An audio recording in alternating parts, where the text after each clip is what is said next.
Donna,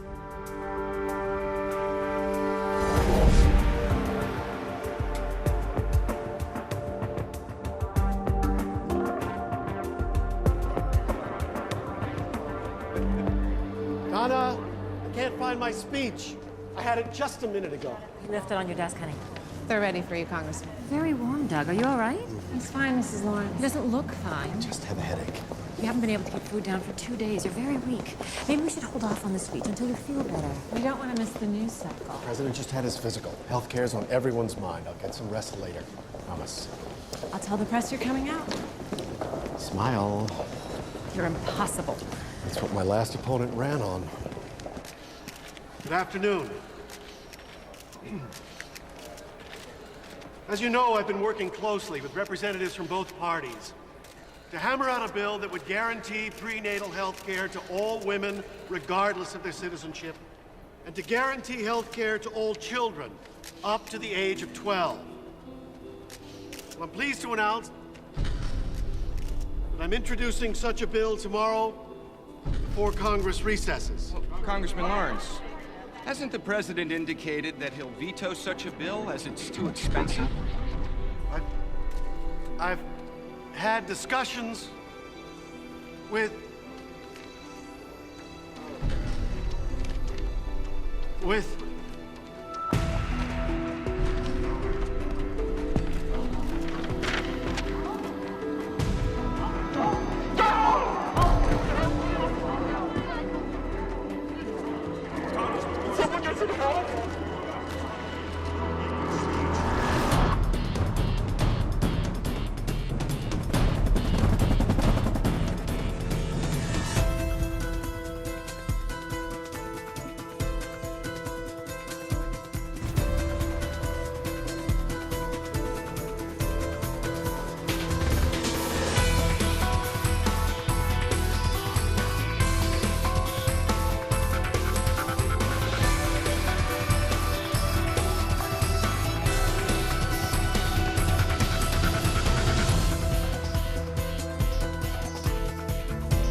How is he?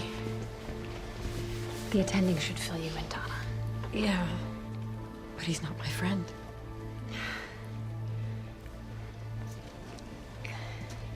It's hard to tell right now. At first, the doctors thought Doug had a pulmonary embolism. But now they're just not sure. I always know when you're not telling me everything. Okay. I'm not just here as a friend anymore. We were officially brought in this afternoon. NIH. Why? Okay, so Congressman Lawrence isn't the only political player who's sick. No, there are two other men with similar symptoms. Heart abnormalities, lung inflammation, and gastrointestinal discomfort. Multi-system disease. Could be toxin exposure, severe infection. Yeah. So who are the other victims? Congressman Jack Jacobs, he's been on all the political talk shows. Didn't know you were a news junkie, Miles. Jacobs has taken lots of money from pharmaceutical interests. Yeah, he's always debating Lawrence about health care. Third victim? Yes, Raymond Wingate. He's a lieutenant in the Capitol Police. He's the worst off of the three. He's unconscious and on a ventilator. He's obviously no help. That's all we know for now, except that they all work in the Sam Rayburn building. The Rayburn building? That's home of the entire United States House of Representatives. Which means we may be dealing with An intentional release of a biological agent. Obviously, with members of the Congress involved, we can't rule that out. A wise assumption. Director Ewing. Okay.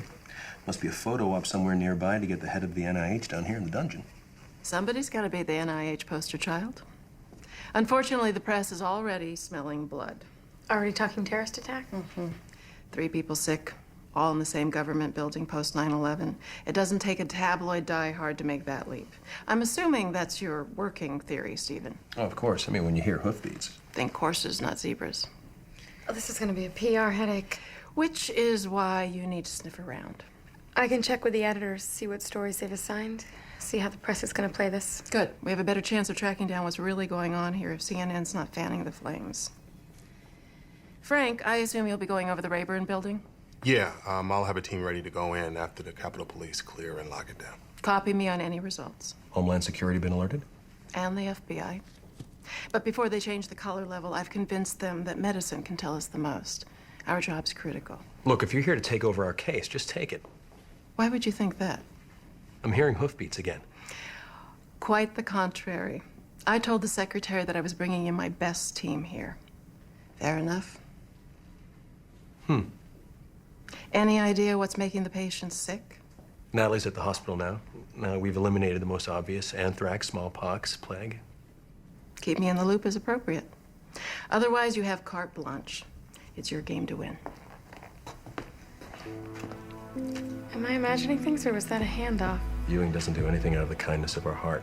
The only reason she's letting us run, so she won't have to take the heat. Carte blanche, my ass. Well, I guess they don't cozy up and read the Merc manual together.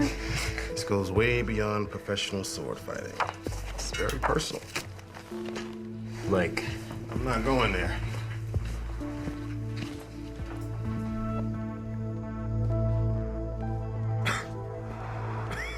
Natalie. Hey, you guys. You remember Dr. Connor? Yes, we've met. How are you? Miss Lawrence, Congressman. So what makes them think this thing might be intentional? Everyone who's sick works in your building. How many are sick? So far, 3. Look, Ms. Lawrence, you may be more comfortable waiting outside for a while. Come on, Donna, that's our cue. Let me get you a cup of coffee. Love you. You're in good hands, Doug. So how can I help? Tell me about the Rayburn building. Have you seen any people who don't belong or smell anything unusual? Has the water tasted differently? I'm strictly a bottled water and diet soda guy, so I haven't noticed anything. Can you think of anything you've been exposed to in recent weeks? Packages, foods, foreign animals like birds? Plenty of vultures in the U.S. Congress, but nothing I haven't seen before. How's Jack Jacobs? He's got the same thing as me. He may. You both work in the Rayburn building, and you both got sick about the same time. Now, I know you and Mr. Jacobs are at opposite ends of the political spectrum, but I need you to think where your lives may have intersected. That could be anywhere. We went to college together. We rode together. We joined the same fraternity. We even started our political careers on opposite sides of the debating team. Golf, lunches, dinners. I thought you two were political enemies. 9 to 5 we do battle, but after that we remain friends. I'm even his son's godfather. Jack is like a member of our family. What about Lieutenant Wingate? Can you think of any places where the 3 of you might have intersected? None I can think of. How's he doing? Mr. Wingate is still unconscious and not responding to treatment. Lawrence and Jacobs have hundreds of potential commonalities. We should be able to narrow it down by seeing where Wingate triangulates with them. Yeah, right. All right, cross-reference everything these 3 men have in common. Shared foods, meetings, vehicles, habits, hobbies, anything else you can think of. Let's hope that Frank comes up with something on Capitol Hill. My gut says it's not the Rayburn building. What makes you think so? We're still looking at some underground pipes and some air ducts upstairs. But right now, we've pretty much come up empty. So no sign of anything that would imply a coordinated attack? Just your basic public building germ factory. Kate? Those are my samples. Yes, I know. You didn't get my preliminary report? I like to look myself. I don't see anything here that would indicate an attack. Yeah. What? I'll be right there, Miles. Another sick patient. Similar set of symptoms. Do you think it's possible that he and I will ever put our crap behind us? You're a smart man, Frank. No comment. That'd be my move, too. Someday somebody's gonna drop a house on that woman. Hey, what do you got? Kenneth McBride, 36. He collapsed in a restaurant. He's much further along than the others. Mr. McBride, I'm Dr. Connor. How you feeling? Like I'm dying. All right, getting up to isolation. We're gonna start you on fluids and antibiotics, but I need to know if you've been to the Rayburn building recently. I look like a congressman to you? It's very important. No, I've never been there. Either it's not in the building or he's an outlier. A what? Someone who doesn't fit our pattern. What's wrong with me? Well, that's what we have to find out. So we need to test your home, your business, every place that you go for the source of this disease. You can't. Mr. McBride, you're very sick. I said no. You don't have permission to set one foot inside my house. You do and I'll sue. Touchy guy. Yeah, usually the case with someone who has something to hide. Well, this could be terrorist related.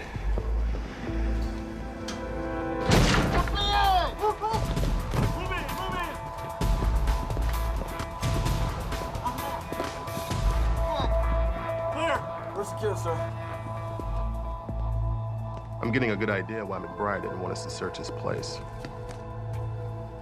Frank, look at this. If they're terrorists, they sure look a lot like call girls. McBride's no terrorist.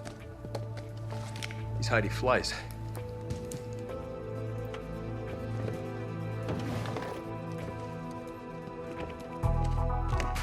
Hey, look, I got a PDA.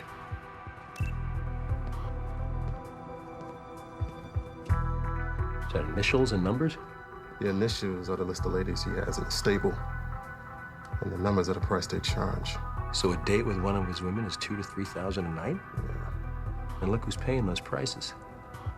I voted for that guy. I mean, this is a who's who of Beltway insiders.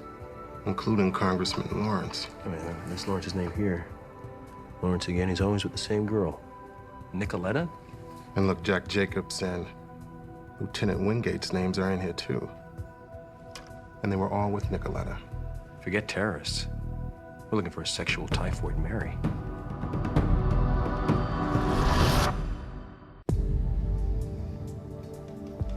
Oh my God. Do you know who these men are? I know who one of them is. Husband of a good friend. If this thing is sexually transmitted, he may have given it to Donna. They have 2 kids, Stephen. Look, regardless of how he got sick, the congressman is our patient. We still have to protect his privacy. Eva, contact all the men in the PDA who had contact with Nicoletta. They all have to be tested for STD exposure. So do their families. You know the protocol. Say only they've been exposed to a potentially dangerous disease. Don't get specific. Protect their privacy. We'll print out a list of the names. I'll send them to your office. Sorry, Nat. Natalie, you'll conduct all the blood tests. If this is an STD, it's nothing that I recognize, which makes me worried that we're dealing with some kind of new strain of something. Nat. Blood. I know. Hey. You okay? No, I'm far from okay. Natalie? Director?